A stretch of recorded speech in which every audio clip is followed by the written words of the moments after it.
Bueno, son 7 preguntas, Teo. La Ya, primera ya. es que si puedes definir qué es para ti paisaje y qué es paisajismo. Chulo, ya. Eh, Mira, casi, a ver, paisaje o paisajismo tiene que ver con la mirada, ¿verdad? De hecho, ambas palabras nacen en la cultura occidental de los pintores o los cuadros en el Renacimiento. Es decir, eh, esa invención del Renacimiento que era el cuadro como una ventana, lo que ve uno de la naturaleza. Fundamentalmente enfocado en la naturaleza. Eh, Sin embargo, también el paisaje es lo que se ve, pero también de alguna manera lo que uno a través de esa mirada podría pensar que estuvo antes o va a estar después. ¿Ah?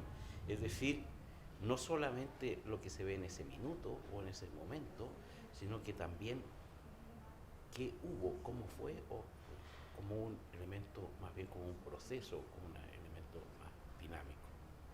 Ahora, sucede que generalmente el paisajismo o el paisaje se concibe a veces como algo ajeno a la ciudad, Ujú. ¿ah? O sea, también como lo que está más allá de la ciudad. Sin embargo, eh, tal vez en Chile especialmente, pero en América específicamente, etcétera, también desde la ciudad se entiende involucrada en un paisaje, y en un paisaje tan potente como es el nuestro, ¿verdad?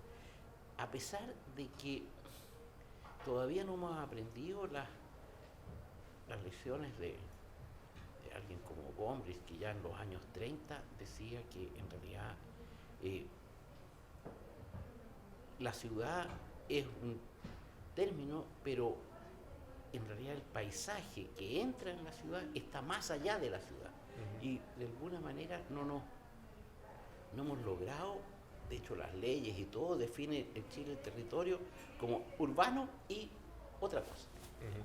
Lo que está más allá.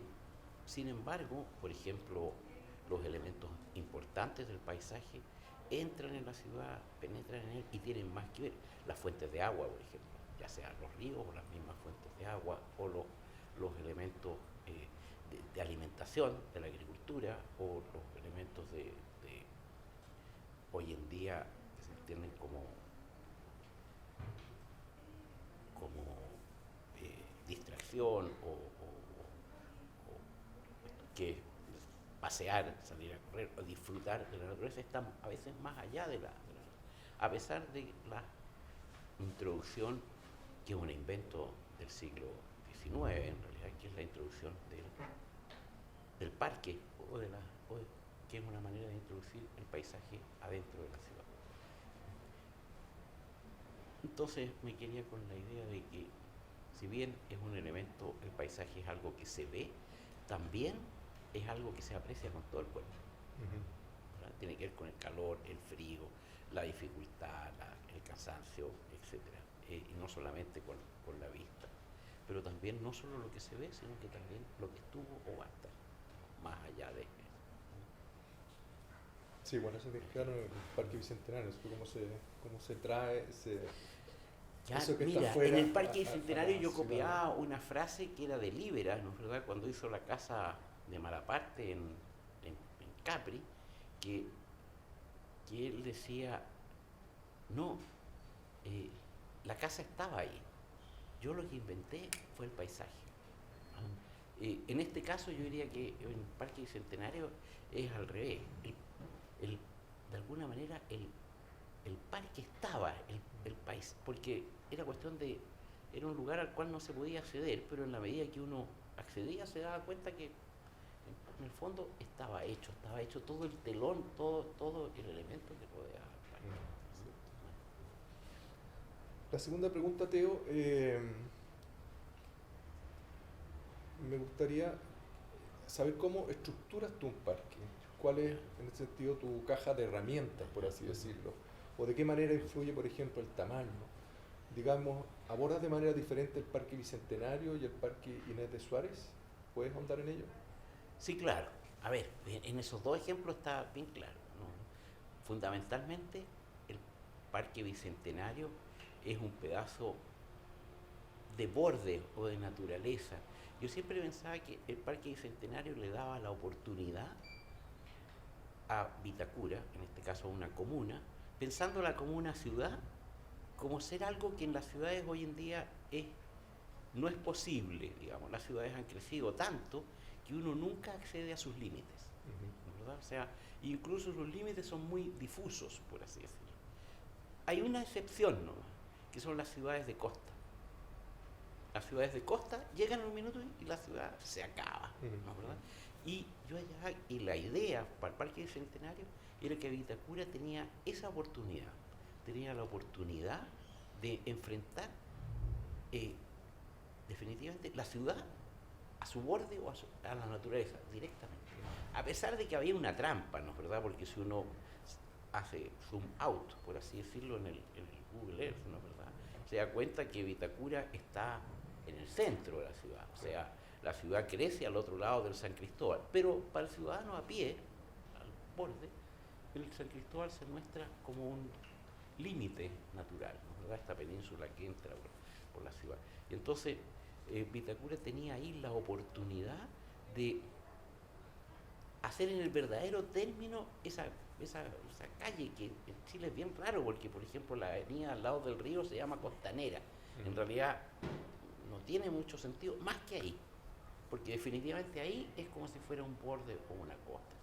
Entonces el Parque Bicentenario es en realidad un pedazo más bien de naturaleza de otra escala, y yo lo llamaría parque. El Parque Inés de Suárez, en cambio, es un término que uno podría decir es como un patio. Está en la mitad de la ciudad, está en la mitad de esto, y de hecho, cuando lo planteamos un poco como si fueran las antiguas casas que habían en Pedro de Valdivia, de las cuales tal vez la municipalidad, el edificio mismo de la Municipalidad de Providencia, es un ejemplo, ¿no es verdad?, de que se estructura en torno a un parrón o camino central, cómo se estructuraban los patios en esa casa. Y esa era fundamentalmente este trazado de esta avenida de Palmeras por la mitad del parque, que era como un poco un recuerdo de estos caminos o elementos. De manera que se entendiese como eso, como un patio, un lugar estructurado, irrigado, etc. Muy bien. La tercera pregunta es la siguiente. ¿Qué grado de atención pones en el suelo, tanto en sus aspectos invisibles, es decir, las características del subsuelo, por ejemplo, y lo visible, que sería sus aspectos tridimensionales, entendidos como decías tú, como a lo mejor algunos como lugares de esfuerzo, otros de movimiento o descanso? ¿Cómo caracterizarías tu específica aproximación al suelo? Mira, o sea, el suelo es fundamental en la medida en que es de alguna manera la piel de la tierra. Y es esa franja de suelo, de lugar sobre el cual pisamos y nos desplazamos y todo, es muy única. O sea, no hay más que estos miles de kilómetros de suelo o de tierra. Y obviamente tienen dos características que son importantes. Uno es la topografía, sube, baja, etcétera, tiene una topografía. Y lo otro es que es el suelo en sí mismo como tierra, como elemento productivo. El suelo el suelo produce, bueno, minerales, pero también es la base de los seres vivos. Ahí se produce la vegetación, digamos, ¿no? Ahora, o sea, la atención fundamental está puesta en este suelo. Yo ponía siempre como ejemplo, ¿qué es lo que sucede? Nosotros, mira,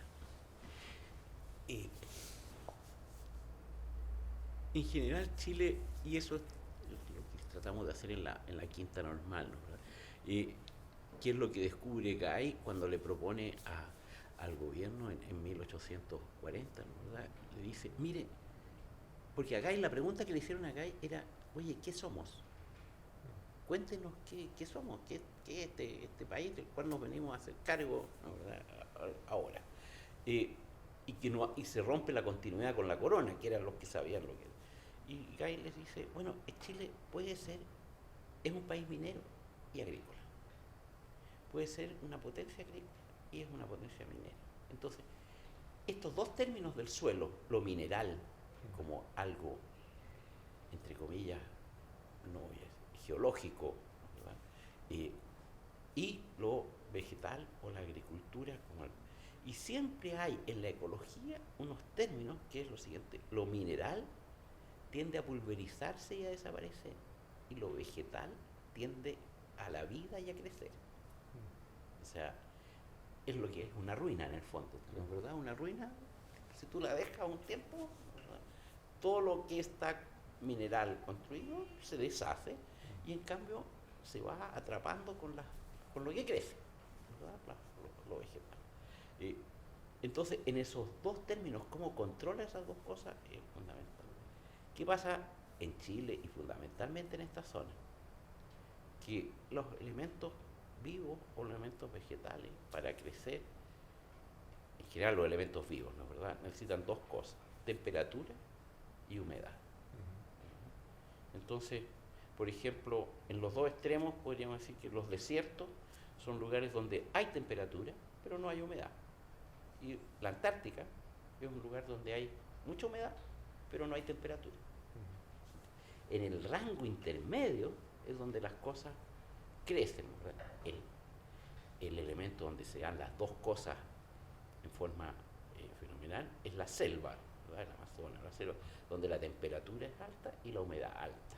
Entonces ahí, en realidad, la vida se multiplica y crece gigantesca. Nosotros estamos en una zona donde hay temperatura, pero no hay humedad. La humedad en Chile no coincide con la temperatura. O sea, los meses de verano, que hay temperatura para que las cosas crezcan, etcétera, no hay agua. Y en invierno, cuando llueve y hay humedad, no hay temperatura. Por eso nosotros, y eso se produce en un tiempo muy pequeño en que coinciden las dos cosas, que es la primavera. Por eso nuestras primaveras son explosivas y maravillosas. En cambio, en zonas como Europa o eso, donde más bien coinciden, por ejemplo, las buenas estaciones o las lindas estaciones son el otoño. Pero lo que sí tenemos, y tiene Chile y toda la costa del Pacífico, es que tiene una cordillera que acumula agua. Y esa agua baja, ¿no es verdad?, en los meses del verano, es decir, cuando hay temperatura para que las cosas crezcan.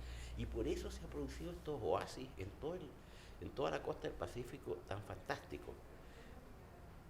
Ahora que se discute mucho, ¿no es verdad?, de lo nativo, lo natural, no sé qué, etcétera, entonces hay una especie de idea de que la agricultura es como nefasta, pero en realidad no, es la agricultura lo que permitió poblar toda esta América, ¿no? Y los oasis del Perú, por ejemplo, ahí está, es mucho más claro en la costa peruana, ¿no es verdad?, Lima, toda la costa peruana, que por lo demás siguen siendo grandes productores agrícolas, ¿no? Donde no llueve nunca, pero baja agua la cordillera y hay temperatura. Así que los lugares que se pueden crecer, y eso permitió poblar América. América se pobló por eso, el hombre fue siempre, o sea, es el agricultor el que va bajando. Lo que pasa es que en América, al revés que en Europa, o en Eurasia, vamos a decirlo, en que el hombre se movió de este a oeste y de oeste a este, ¿no es verdad?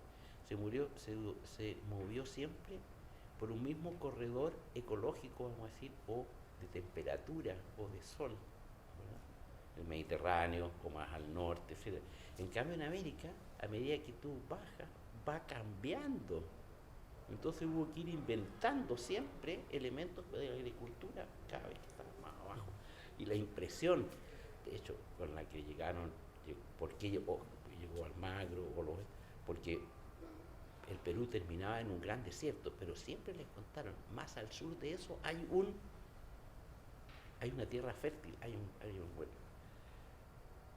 Siempre, a lo mejor me estoy yendo un poco, pero para ponerlo como en contexto con esto del suelo, por ejemplo, ¿no?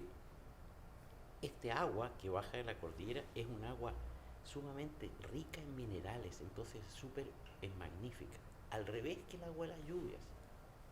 el agua de la lluvia agota los suelos, no aporta nada. Ujú. Nada. Al Amazonas, por ejemplo, le llegan las lluvias, pero que le llegan mezcladas con la arena del Sahara, que eso es lo que los mineraliza y los... ¿cómo se llama? Pero, por ejemplo, la pampa argentina es impresionantemente pobre. Ujú. Pobre, produce unos pastos que, lo dice no sé quién, que en realidad solo sirven para que los coman los rumiantes, que son, hay que inventar, imagínate los estómagos que hubo que inventar, la naturaleza tuvo que inventar unos estómagos así de complicados para poder aprovechar el pasto. En cambio en Chile, tú plantas algo y sacas una zanahoria al suelo y te lo puedes comer directamente, o una lechuga o esto, cualquier cosa. Es mucho más rico nuestro suelo, los suelos que llueven. Entonces siempre se dice, es que los argentinos son tan ricos. Mentira, tienen un suelo pobrísimo. Otro cuento es que tienen una gran cantidad. La pampa húmeda argentina, es decir, la provincia de Buenos Aires, Ujú. tiene 380.000 kilómetros cuadrados. Kilómetros cuadrados de pasto. Entonces no es un problema. El pasto es una mierda, es una porquería, no sirve para nada. Pero son muchos. Ujú. Imagínate que la mitad de Chile, más de la mitad de Chile, es la superficie de Buenos Aires. Si tú le sumas la pampa húmeda hacia Corrientes o Córdoba o qué sé yo, son casi, es más que Chile, son casi 800.000 kilómetros cuadrados. Bien, ahora te quería llevar como Mm. a otra área, más bien al área como digamos, del diseño, si quieres. Eh, o al área de la geometría. Tus trazados a mí a veces me recuerdan las obras de Kandinsky, ¿no? Que organiza el plano por intensidades y donde conviven no solo líneas rectas y líneas curvas, sino que también fragmentos geométricos, que uno, por lo menos yo los logro ver en tus parques, ¿no? ¿Establece alguna, diríamos, traducción explícita entre las artes plásticas y el diseño de paisaje? Y si las hay, ¿podrías contarnos cuál es ese universo plástico que nutre tus herramientas proyectuales? Perfectamente. Mira, o sea, sí, te diría, sí, definitivamente, eh, arte, arquitectura, arte y composición están sumamente ligados. Ayer el Colegio de Arquitectos celebró su día, ajá, y yo pasé a ser miembro honorario del Colegio de Arquitectos. Es decir, cumplí 50 años desde que me inscribí en el colegio. ¿A qué voy? Aquí, cuando estábamos en la escuela, no habían pasado 50 años desde la Bauhaus. Te das cuenta que cuando yo estaba en la escuela estaba mucho más cerca la Claro. Bauhaus de lo que hoy está el tiempo que yo estaba en la escuela. Ujú. Entonces el arco temporal, de repente uno, mira, yo aquí le digo muchas veces a los alumnos, uno siempre piensa que antes de que uno nació o antes de que uno tuviera conciencia, es la prehistoria. Es una época así. Pero si uno que ya es más viejo va haciendo estos arcos y digo, hay 50 años. En cambio yo el 68, cuando estaba en la escuela, la Bauhaus tenía 40 años. Entonces, ¿y qué es la Bauhaus? ¿O qué es la arquitectura moderna? ¿O el quiebre del arte que se produce antes? Pero vamos a situarnos en la Bauhaus porque eso es lo que uno descubre aquí en la escuela. Es fundamentalmente involucrar el arte en toda su extensión, en todos los términos. Y Kandinsky, tú lo nombraste, es uno de los profesores de la Bauhaus, ¿no? ¿Verdad? Él tiene esos cuadros que se llaman Punto y Línea sobre el Plano. También, ¿cómo se lleva esta geometría, punto, líneas y plano, eh, a la arquitectura o a la composición? Kevin Lynch, por ejemplo, lo descubrió para la ciudad, ¿no? ¿Verdad? Para cómo entendemos la ciudad. Y Kevin Lynch, con sus encuestas, ¿verdad? Descubrió que la gente sí, ¿cómo se llama? Entendía o podía dibujar un plano de la ciudad, entendiéndola como puntos, hitos, le llamó él, Claro. mojones también le llamaban, ¿verdad? Hitos, que son los puntos de intensidad, los puntos de temperatura, los puntos monumentos, etcétera. Líneas, bordes, caminos, etcétera. ¿Mm? Y planos o zonas definidas por su densidad o por su textura, cómo se definen básicamente los planos. Y con eso uno podía entender básicamente una ciudad. En todos los tiempos que hemos hecho taller, fundamentalmente, siempre nos hemos apoyado en estas tres definiciones de la geometría y definiciones de Kevin Lynch para entender la ciudad, porque hay una... El chiste que tiene la composición o esto es lo siguiente, es que al final la ciudad es un elemento sumamente complejo y complicado y difícil de entender y a veces difícil de manipular. Pero si eso uno lo reduce porque el chiste del arte es eso, que uno puede reducir las formas, pero no los significados. O sea, igualmente los significados están ahí. Después Norbert Schulz, por ejemplo, pesca estos significados de Kevin Lynch, ¿verdad? Y dice, sí, los puntos eso, pero pongámosle nombre. Y ese punto es el hogar, la casa, el fuego, la vivienda, el lugar de reunión, el teatro, etcétera. No es hito, que tiene un contenido de esto, ¿verdad? O los caminos son senderos, o el campanario, o lo que sea, los caminos son senderos, bosques, ríos, etcétera. Y la zona, uno puede llamarle parque, barrio, estos empiezan a tener. Entonces, esa manera es una manera de traducirlo de manera que sean manipulables, porque obviamente un plano dibujado es sumamente manipulable. O sea, tú lo borras, lo vuelves a hacer de nuevo, es muy barato, hermano. Entonces, no tienes que andar.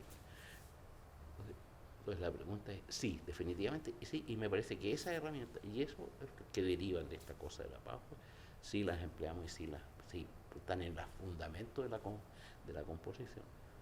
También es casi al mismo tiempo, porque yo lo descubrí en nuestros tiempos, la gente que empieza a trabajar a finales de los 60 con la Rosalind Krauss, básicamente no se llamaban ya escultores, sino que los artistas, Smith y otros artistas americanos, que descubren el landscape art, digamos, ¿no? Los cuales, por ejemplo, claro, Smith descubre que básicamente una carretera podría ser una obra de arte, digamos, la medida en que el recorrido es hay una mirada, un arte que uno lo podría decir, volverlo como a la idea del paisaje. Entonces descubre otro paisaje, un paisaje de fábrica, un paisaje marginal o un paisaje de otro tipo. Y ahí están Heiser, todos los artistas, ¿cómo se llama? Se me van a las nubes los nombres, pero que descubre con la alemana en Nazca, por ejemplo, las huellas o las cosas del suelo. Después me voy a acordar el nombre. No, a mí, mira, es terrible porque, ¿cómo se llama? Los nombres se me evaporan, ¿verdad? Bueno, te quería hallar por otro lado, te veo más vinculado como a la historia o a las continuidades históricas. Y quería partir con una apreciación, o probablemente te lo he escuchado también, que es que la interioridad del parque forestal pareciera resonar en el Bicentenario, y cuando explicas ese mismo parque tú mencionas los tajamares de la colonia como referencia. Entonces la pregunta es como, ¿qué aspectos del contexto visible e invisible, como la historia, tomas en cuenta a la hora de diseñar? ¿Por qué te interesa establecer estas continuidades con la historia? ¿Puedes ahondar un poco en ello? Mira, hay una cosa que en Chile se repitió durante toda la época colonial, pero que en el siglo XVIII uno lo ve muchas veces, incluso hasta Ambrosio O'Higgins, que es como de los últimos gobernadores, que en realidad estuvo siempre haciendo órdenes y fundando ciudades. Las ciudades en Chile no se fundaron todas en el 1500, en el 1600, etc., sino que durante todo el tiempo, porque estuvieron todo el tiempo pidiéndole a los chilenos que se agruparan en la ciudad, que no siguieran dispersos viviendo por todas partes. Y eso hace que si uno ve, vamos a ponerle, podríamos decir 1830 o 1910, el Valle de Santiago y en general está entero ocupado, y yo diría entero, en 1910, entero urbanizado. Hay caminos, canales, hay trenes que circulan. El tren, por ejemplo, que partía de Pirque y llegaba a Puente Alto, era igual como, casi como tan eficiente como la línea 5 de hoy día del metro. Tenía paradas cada cierto tiempo y ahí esperaban las victorias y te llevaban hacia Locaña o hacia arriba o por abajo. Era un sistema. Y los Subercasó que tenían el terreno de Subercasó en San Miguel, etcétera, el viejo contaba que en las tardes viajaba al Club de la Unión y se asomaban por el balcón del Club de la Unión y veían el peumo al fondo de la calle San Diego, se veía el peumo, digamos, del llano Subercasó. Y la gente hacía eso, venía desde Pirque a cenar o al Club de la Unión o a otros clubes o lo que sea. La gente, yo estoy un poco, pero eso eran las haciendas que habían alrededor de Santiago. Y se volvían después la noche. O sea, entonces, fundamentalmente, estos árboles del forestal, que son los plátanos, que en realidad se trajeron, los traen para la Quinta Normal, los traen en ese tiempo para arbolar calles, los plátanos y los álamos. Los sauces se traen para mantener los bordes de los canales, ¿eh? Etcétera. Entonces, cuando uno arma cualquier parque o cualquier cosa, ya existe algo antes. Ya existe la calle, ya está urbanizado, ya está. O sea, básicamente, Lyon es una calle, es un camino interior del fondo del señor Lyon antes de que se transformaron en calle. Lo que hace Josué Smith es cuadrar más abajo, dice, voy a repetir esta calle, pero como urbana, ¿no verdad? Entonces le pone adoquines y forma Pedro Valdivia, hace una plaza al medio, ¿no verdad? Y parte desde Irarrázaval a la Providencia, etcétera, y divide los predios y todo eso. Pero por así decirlo, las bases de la urbanización existen. Obviamente cuando se hace el Bicentenario y uno descubre que la ciudad viene a una altura un poco mayor que el lecho del río en esa parte, cosa que no ocurre siempre porque los tajamares hubo que hacerlos porque el río pasaba más arriba que la ciudad, entonces hubo que hacerle tajamares para que no se siguiera desbordando, por así decirlo. Pero obviamente que uno, si quiere llegar con la ciudad, en ese caso Vitacura, al borde, tiene que decir, bueno, vamos a hacer como eran los tajamares, en realidad un paseo de borde. Y de ahí repetimos el forestal. Y enfrentándolo, esta vez no poniéndolo como en continuidad, como esto, al otro parque, que es el parque de Prager, en realidad, que lo uniría con la naturaleza y que está al fondo. Entonces siempre yo hacía un corte del parque Bicentenario, que era troncos, y entonces uno pasaba bajo los árboles y la mirada pasaba sobre los árboles. Esto eran matorrales y esto eran árboles. Fue como la idea. El parque Bicentenario está hecha con ese corte, digamos, ese corte que inventa esa cosa. Ahora, la invención, yo siempre en la Quinta Normal, en la Quinta Normal pasó lo siguiente, que era esta discusión. Cuando el Ceremi de Vivienda, Esteves, me pidió hacer algo en la Quinta Normal, la idea era que era lo que el Ministerio de Vivienda, el Ceremi de Vivienda en ese tiempo podía ofrecer como regalo al Bicentenario.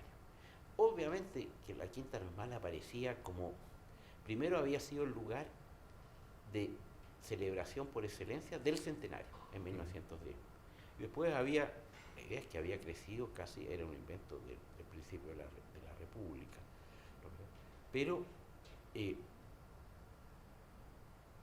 cuando se dieron el cargo, entonces fui al consejo a decirle lo que creíamos que había que hacer, digamos, que dije, bueno, concentrémonos en un punto, que podamos tenerlo listo para el año del Bicentenario, etcétera, y fundamentalmente había pasado por ahí el metro y había hecho el pique, un hoyo, entonces había un hoyo gigantesco que había que cubrir, digamos. Entonces dije, con eso y esa excusa, intervengamos aquí. Y entonces se produjo una sesión del consejo en que era muy raro. Todo el mundo hablaba, me preguntaba, bueno, ¿y tú qué crees? ¿La Quinta Normal es francesa o es inglesa? ¿Es un parque inglés o un parque francés? Y le dije, oye, por favor, o sea, la Quinta Normal es un invento.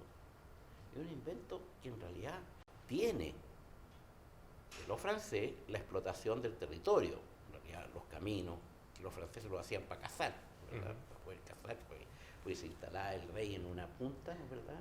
Y esperaba, y los otros le echaban los ciervos, entonces cuando cruzaban el camino al pescado, le disparaban, ¿no?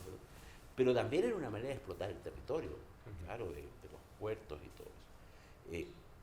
En cambio no tiene nada de inglés, porque una de las cosas fundamentales del parque inglés es la relación con el contorno, con el borde y con los elementos más allá. La Quinta Normal no tiene nada de eso. Claro. Entonces yo dije, no, y llamaron, fíjate, a Pierre Lablot. Lo llamó la Municipalidad de Santiago y nos tuvo ahí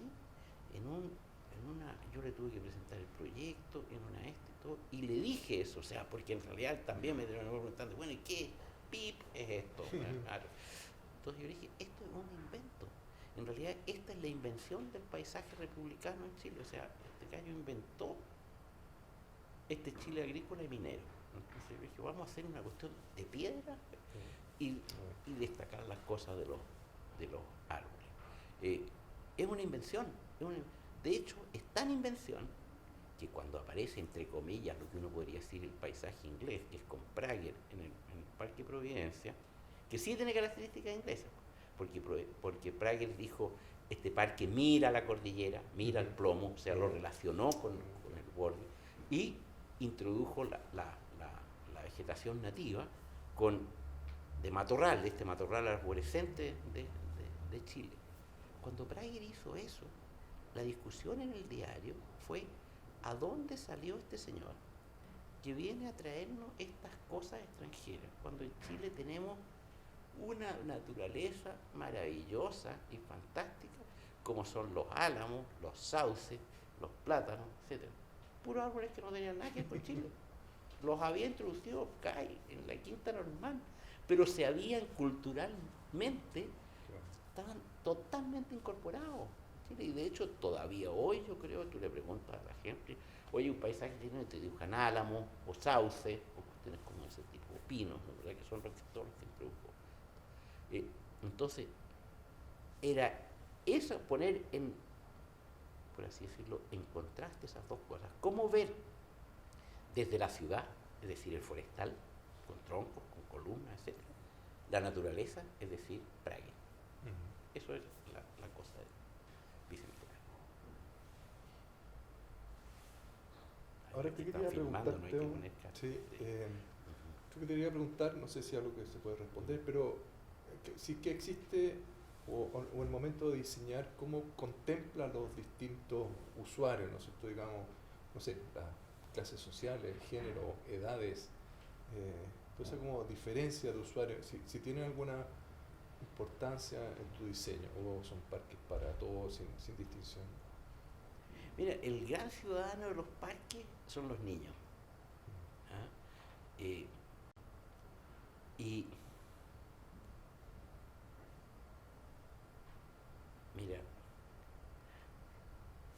mi padre, creo que era una frase obviamente copiada de alguien, de alguien supongo, ¿no? Pero no sé de quién. ¿Ah?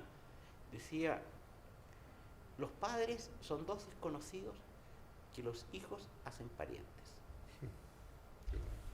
¿Ah? Y con los parques pasa un poco lo mismo.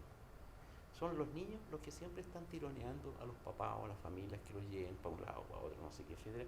Y llegan a un lugar donde los niños se comportan mucho más. Los niños se comportan como niños siempre. Son más curiosos, tienen más esto, etc. Entonces, por ejemplo, sabíamos que en el Parque Bicentenario lográbamos poner pájaros, cisnes o qué sé yo. No era solamente por una cuestión como ecológica, no sé, etcétera, sino que porque eso atrae mucho a los niños. El pez o no sé qué, etcétera, que son los grandes usuarios. Después están pero eso es una moda más reciente. Los deportistas, lo esto y todo, y de hecho en el Parque Bicentenario es tan reciente que en el 2000, cuando se hizo el Bicentenario, no tomamos muy en cuenta ni a los gallos que corren, ni ninguna de esas cosas, bueno, avientan. Uno siempre pensaba que se podía pasear, a ver circuitos de paseo, pero así circuitos de jogging y de Hay gente haciendo yoga. ni tanto. ¿Ah?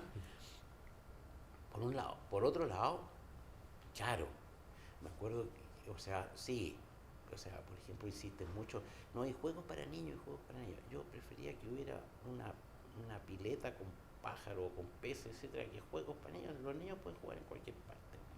¿Ah? Y algo que tiene que ver con lo que tú antes me preguntabas del suelo, por ejemplo, ¿verdad? Que es que en un parque y en esto y en nuestros suelos, como no llueve, porque cuando llueve, llueve, para todo, llueve. Por eso yo digo que los argentinos son más democráticos que nosotros, porque cuando llueve, llueve para todo, y en Argentina da lo mismo si tú vives allá o acá, igual te llueve. En cambio nosotros no, si tú vives arriba, tienes el agua más limpia que el agua que le llega al de abajo. ¿No? Es distinto donde vives, donde esto. Entonces, claro, entonces si Santiago es tan desequilibrado, sí, pues obvio, porque más para arriba está más limpio, más para abajo está más sucio. No es como ya. Entonces uno puede manipulando el suelo y puede manipular la distribución del agua. ¿No? Entonces, si tú haces una loma y haces una bajada, esto va a estar más seco y esto va a estar más húmedo. Entonces aquí pueden crecer ciertas cosas, aquí pueden crecer otras.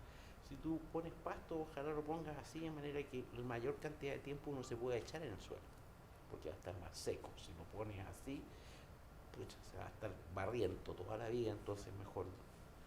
Todas esas manipulaciones hacen que uno pueda decir, bueno, ya, estos son lugares como para hacer picnic o juntarse o sentarse o estar a la sombra, etc. Que es la otra cualidad de un parque en un clima como el nuestro, digamos, así como en América del Norte o en Inglaterra o en esos lados, el valor está en los lugares donde tú te puedas tender al sol y los lugares que están llenos, el Prado de las Ovejas, de Central Park o Hyde Park o cualquiera de estos, lo que está lleno es los lugares a pleno sol. En cambio, solo tenemos que procurarle sombra para poder estar, para poder soportar el sol, que es más brutal. Y a la sombra no crece el pasto, entonces te tienes que sentar en otra cosa. Ya, no sé, no es mucho más, no es como para pensar que, no sé, mira, a mí esta ley, por ejemplo, nueva de la accesibilidad universal me tiene chato. ¿No? Esa es la verdad. Claro. Entonces ahora todo tiene que tener, por ejemplo, ahora han descubierto que los asientos tienen que medir 45 centímetros, lo cual es lo más incómodo que hay. Porque los viejos, si no, no se pueden parar. Pero eso, un sofá mide 27 centímetros. ¿No? Para estar echado, cómodo. 45 centímetros de la silla de los notarios. Ahora quieren que todos. Entonces, al final estamos haciendo ya que haya algún asiento para viejos, pero por favor, que los demás se puedan sentar de una forma normal. Si la gente se puede sentar en una cuneta, se puede sentar en esto, se puede sentar en miles de lugares, incluso echarse en el suelo. Y te obligan a que esté todo pavimentado y todo esto, porque las sillas de ruedas tienen que moverse hasta no sé dónde, no pueden haber desniveles, no pueden haber no sé qué, no puede. Es un desastre. Es un desastre cuando tenemos una geografía que en realidad es muy compleja. Oye, una pregunta no preparada, pero Ya. es como de orden más personal, si quiere. Bueno, ¿qué se siente? O sea, tú has hecho una cantidad de obras, de parques, no, impresionante, o sea, que le has cambiado la vida o mejorado la vida a montones de personas y son proyectos que te van a trascender en lo personal, ¿no es cierto? Probablemente así como hoy día hablamos de Praga, que después se va a hablar de Tito. No sé qué en lo personal qué significa para ti eso. Mira, esa cuestión bonita y única, ¿no? No, esa cuestión eso no le pasa tanto. No sé, lo preguntan cuando viene el Premio Nacional, también te preguntan, oye, ¿qué se...? Pucha, uno lo agradece. Ahora,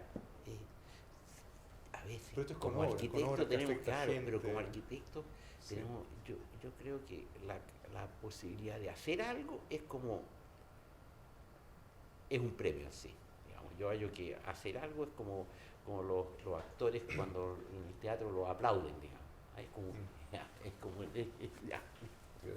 lo logramos, Pero la diferencia, claro, la hacer, diferencia con los entonces. edificios, que los edificios no le toca estar, ¿no? Casi como por un destino. En Ujú. cambio, en los parques uno va, ¿no? Que Ah, la gente cruza ujú. comunas para ir al Aquí. Parque Bicentenario, o cruza comunas para ir a Quinta Normal, ¿no es cierto? Es una cuestión que es un poco Claro, distinta porque es que los a parques los tienen edificios. esa cosa que es, mira, y la Quinta Normal tal vez en ese sentido es un muy buen ejemplo. Los parques en muchos términos son como la ciudad utópica o la ciudad ideal, ¿verdad? Y de hecho, por ejemplo, en los parques, cuando se implementaron las, las ferias mundiales, las ferias internacionales, o qué sé yo, etcétera, se hicieron, que lo hizo Paxton, otro gran, esto, en el en el Crystal Palace, ¿verdad? Que fue tal vez la primera, ¿verdad? Es también una ciudad ideal, digamos. Y la Quinta Normal, en ese sentido, empezó a ser un poco como el Santiago que quisiera ser, digamos. Entonces, cuando se trajo el observatorio astronómico para el tiempo, se terminó instalando en la Quinta Normal, porque oye, este es un progreso. El primer restaurante de Chile se abrió en la Quinta Normal, era una cafetería o esto. La primera cancha de fútbol en la Quinta Normal. O sea, los parques empiezan a ser, oye, pongamos lo que... A veces eso les juega en contra, como les terminó jugando en contra a la Quinta Normal, o sea, porque lo llenaron de tanta lesera que al final lo privatizaron por pedazos. ¿Verdad? Pero me refiero que son en el sentido un poco como, son gratis, eh, y son lo que más uno entiende como público cuando las calles, el automóvil ocupó las calles, entonces dejaron de ser como un lugar peatonal, Deseable, claro, seguro. seguro, etcétera. Entonces el parque todavía permite, y a mí me gustaba esa imagen de la Quinta Normal, de unos niños de pocos años, 5, 6, 7, sentados en el suelo ahí mojándose en las cuestiones, porque ya no lo puedes hacer en ninguna parte. No puedes salir a la calle y sentarte en la mitad de la calle. En cambio, en los parques todavía puedes hacer ese tipo de actitudes o cosas que lo hacen gratis y lo hacen.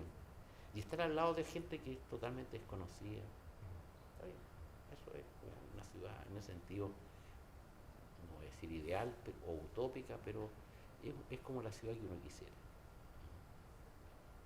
Unas playas, no sé si Claro, yo sí, recuerdo que tú dices, ¿no? sí, Decías, ¿no? Que la playa es el lugar más democrático, claro, ¿no? también por lo mismo. Mira, exactamente, porque tiene esa cosa de la arena que uno se sienta en el suelo, ¿no?